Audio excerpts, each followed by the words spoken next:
Fala meus amigos, tudo na paz? Estou aqui para a continuação da nossa aula sobre guerrilhas, conflitos regionais, movimentos separatistas, grupos terroristas, e nessa sessão nós vamos refletir um pouquinho sobre os movimentos separatistas. Vamos falar um pouco sobre a situação da Caxemira, que fica no norte da Índia, sobre a questão da Crimeia no Mar Negro e também alguns conflitos na África subsaariana. Bom, vamos lá então. A Caxemira. Caxemira corresponde a um território que se localiza no norte da Índia, na fronteira com o Paquistão e a China. Com aproximadamente 95% da população muçulmana e com um governo hindu, o Paquistão exige a posse do território. Porém, a Índia não quer dar a posse do território, também não abre mão. Com uma área de aproximadamente 220 mil km², ou seja, algo equivalente ao território do Piauí, a área é muito rica em recursos minerais. A Caxemira tem vital importância para a soberania em relação aos recursos hídricos, abrangendo a localização das nascentes do rio Ganges e do rio Indo, os principais rios tanto da Índia quanto do Paquistão. A situação merece ainda mais importância porque tanto a China quanto o Paquistão e também a Índia possuem tecnologia nuclear. Aqui nós temos a imagem que nós podemos analisar e refletir um pouquinho.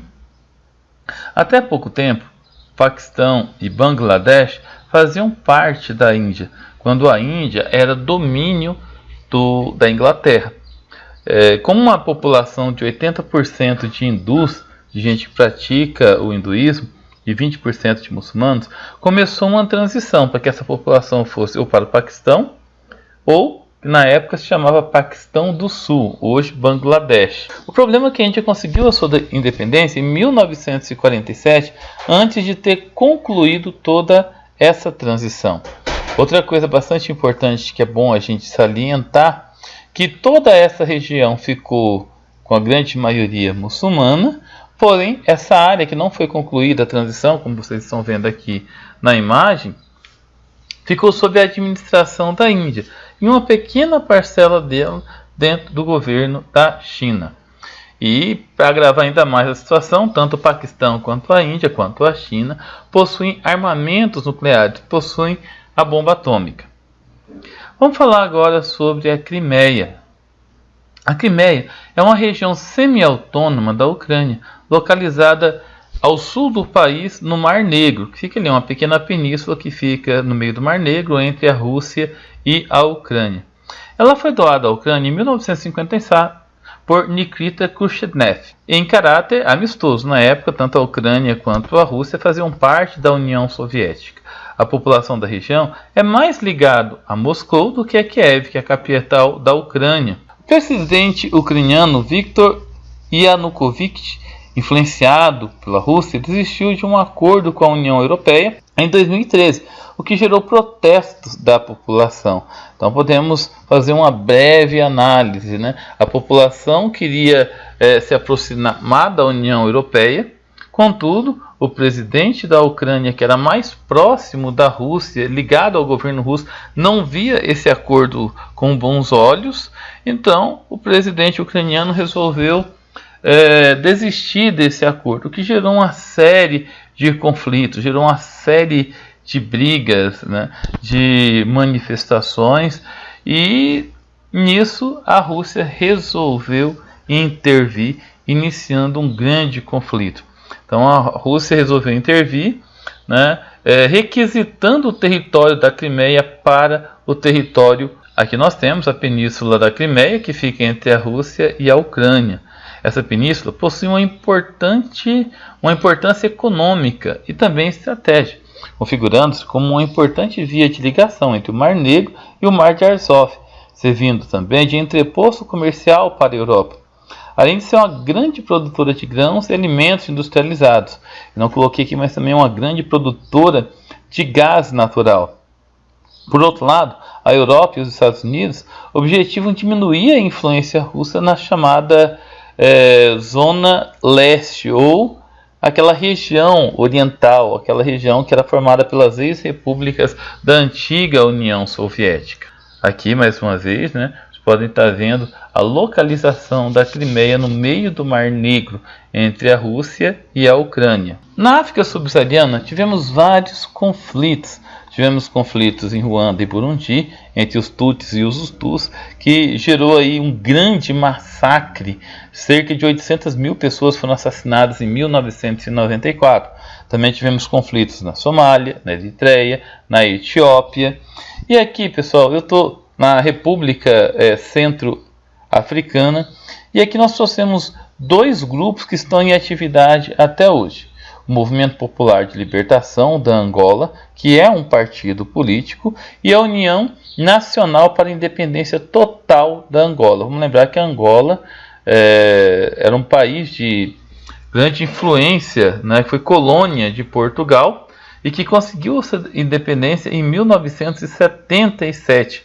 Então, vários movimentos, que inclusive foram forças militares, lutaram pela independência de Angola, né? E desses vários grupos, dois ascenderam e se tornaram aí partidos políticos que estão à frente do parlamento hoje de Angola. Vamos falar rapidamente sobre as crises humanitárias. Agora nós vamos falar um pouco sobre a questão da Venezuela, da Síria e o conflito do Iêmen. A Venezuela é um país que fica na América do Sul, vizinho aqui do Brasil. É um país andino, fica no meio da floresta amazônica, né? E é um país que tem graves problemas. Também é um país extremamente rico. Fica aqui, ó, né? No sul da América do Sul, na fronteira com o Brasil e também com a Colômbia. Entendendo um pouquinho o contexto da Venezuela.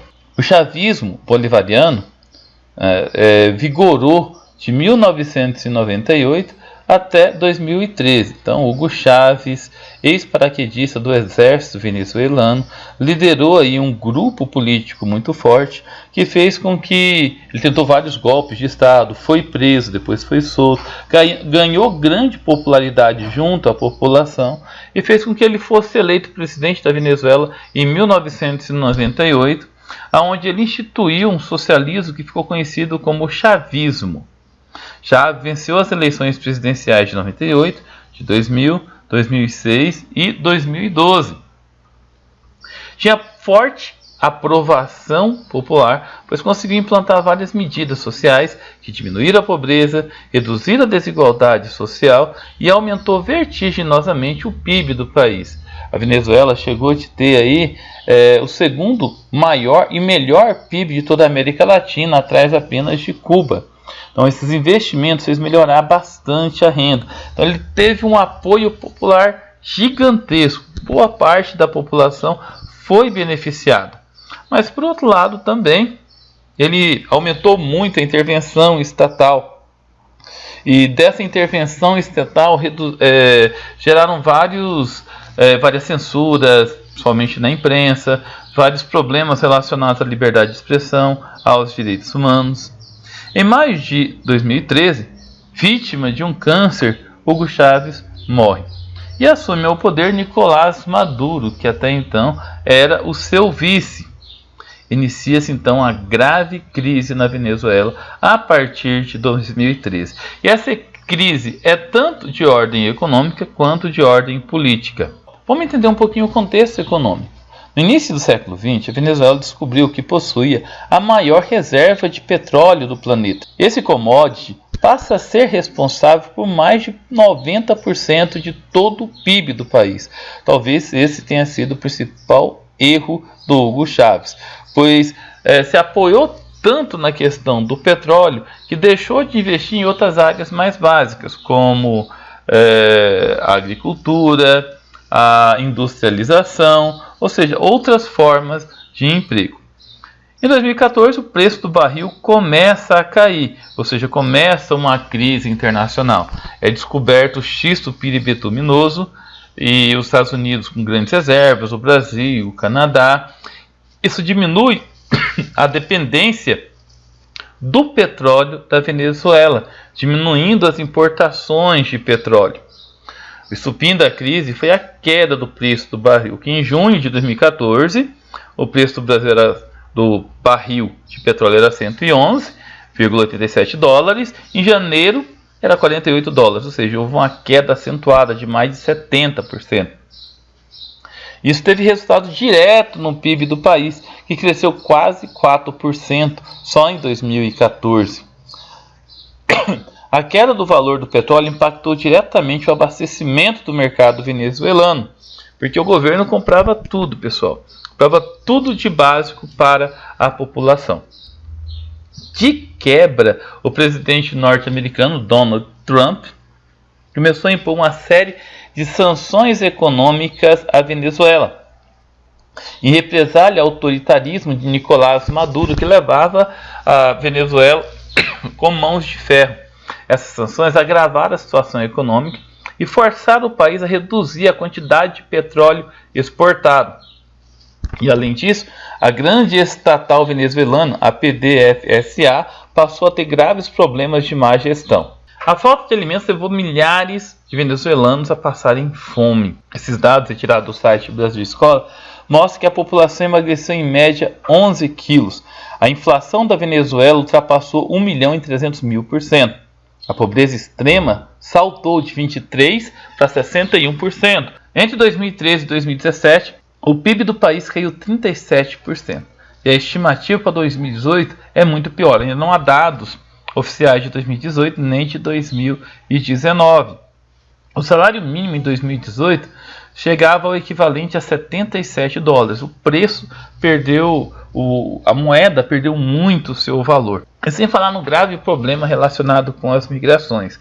Quase 3 milhões de venezuelanos deixaram o país até 2018. Bom, vamos entender um pouquinho a crise política. Desde o governo de Hugo Chávez, que a situação política vem passando por instabilidades, relações tumultuadas com a oposição, críticas ao autoritarismo, censura à imprensa, perseguição aos opositores e etc.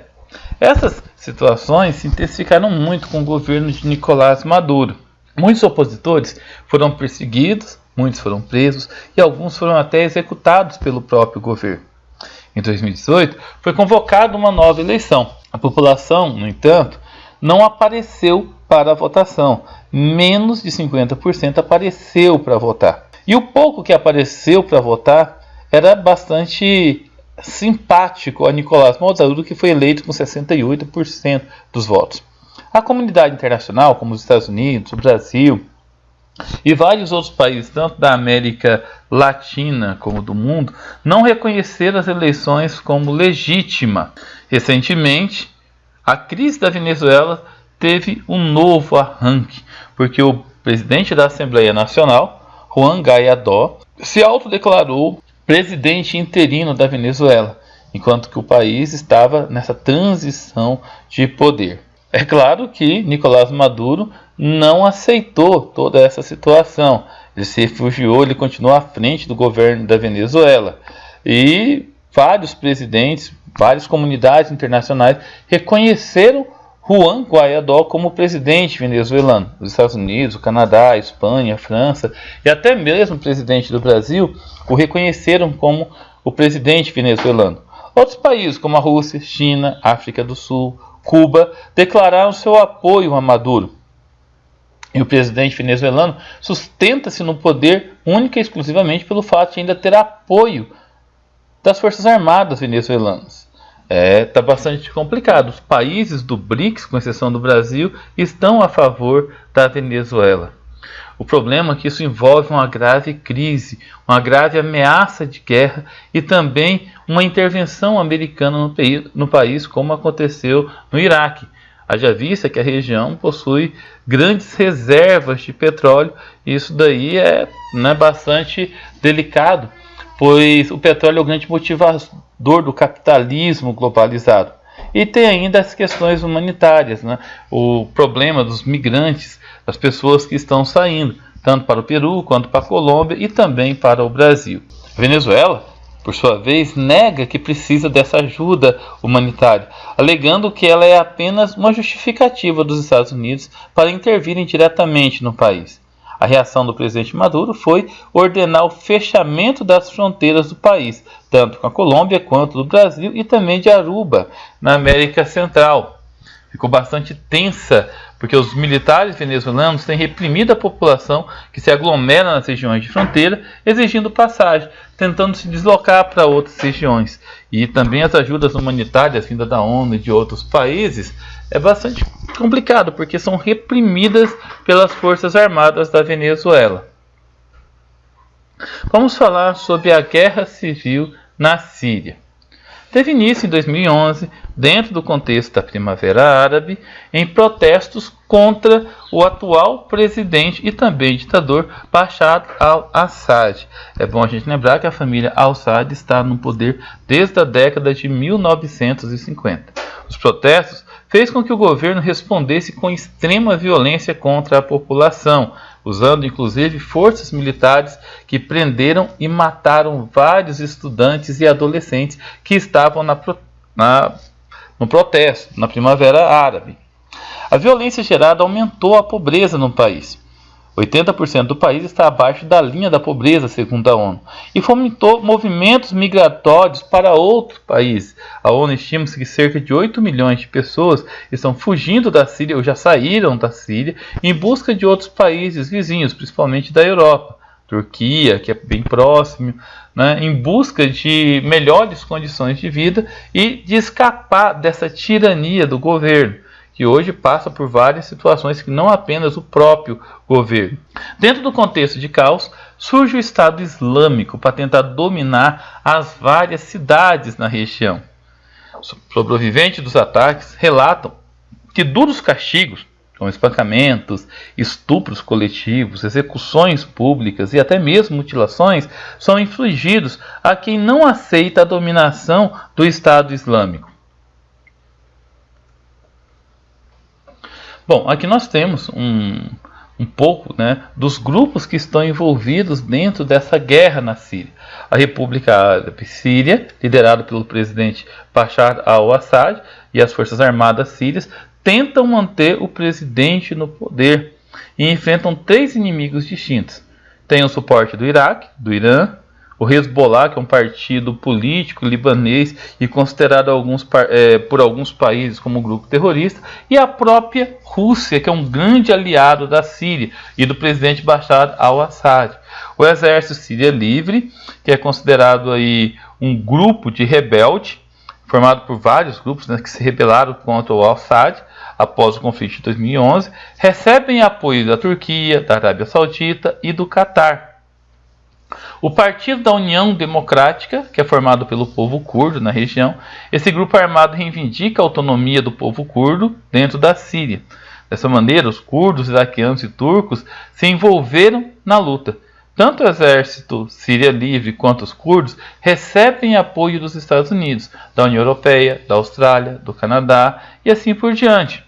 No entanto, o presidente Barack Obama e também o presidente Trump, que foi seu sucessor, se recusam a intervir militarmente na região, tendo apenas aquela situação do bombardeio a bases militares na Síria pelo uso de armas químicas.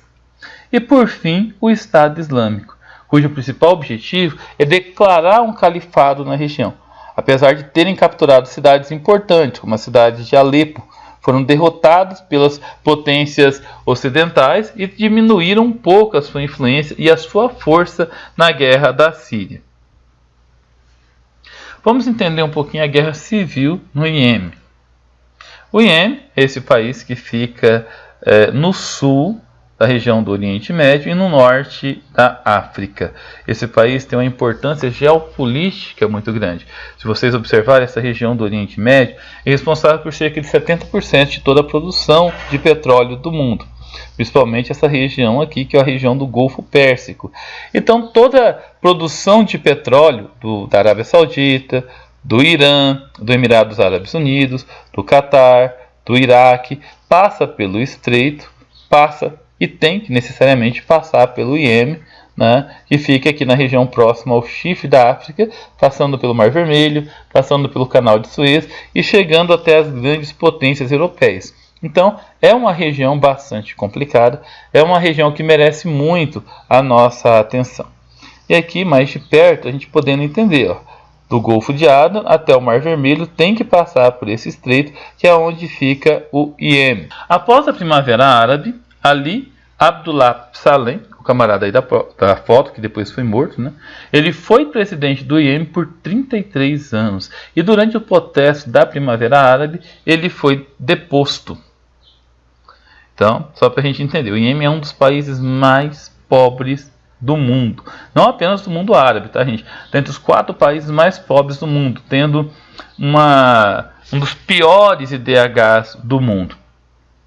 E ele tem sido devastado por uma guerra civil muito forte na região do Oriente Médio. É considerado pela ONU uma das maiores crises humanitárias do mundo. Aliás, é considerado, de 2015 para cá, a pior crise humanitária do mundo, pior até do que a guerra na Síria. E esse camarada aqui que vocês viram, né, ele foi assassinado por rebeldes. Hoje nós temos esse cara aqui, o Hadi Abd Rabu Mansur Hadi, é o atual presidente, que era vice do primeiro e foi deposto. Mas então, por que essa guerra é tão importante para o resto? Como eu comentei com vocês, a região é extremamente importante, porque ela fica numa região do estreito do Bab el-Mandeb, ou seja, entre o Chifre da África, que é rota de navios petroleiros, que é rota de navios com produtos industrializados que vêm da Índia, da China, do Japão, dos tigres asiáticos, e é fácil acesso até a região mais industrializada da Europa. E também, pessoal, porque essa região também é um dos braços da organização extremista Al-Qaeda na região da Península Arábica. E isso é um problema sério, porque existe um conflito entre o governo e os Houthis, né? O governo ele é visto como uma batalha regional entre os xiitas, liderados pelo Irã, e os sunitas pela Arábia Saudita. Nós já vimos sobre a diferença entre essa divisão dentro do mundo islã, dos muçulmanos, os sunitas e os xiitas. Aqui fica o estreito, como eu já mostrei para vocês, e a ligação com o Mar Vermelho.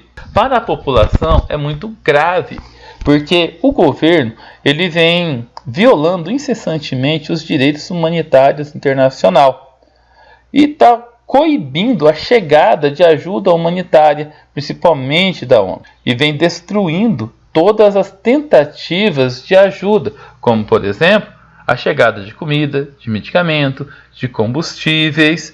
É muito complicado. Mais de 20 milhões de pessoas, incluindo 11 milhões de crianças, que precisam de ajuda humanitária imediata, não estão tendo acesso a essa ajuda.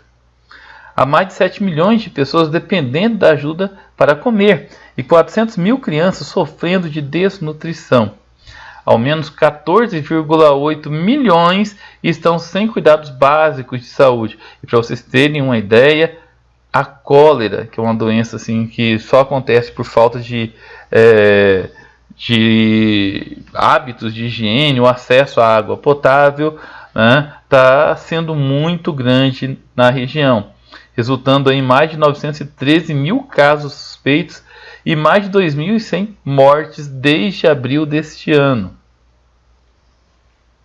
Bom, pessoal, é isso aí. Foi bastante resumido, mas é só para a gente lembrar um pouquinho aquilo que foi estudado em sala de aula. Recomendo vocês a pesquisarem nas fontes que eu citei durante a aula, para poderem estar pesquisando mais a respeito. É isso aí, fica com Deus e até a próxima.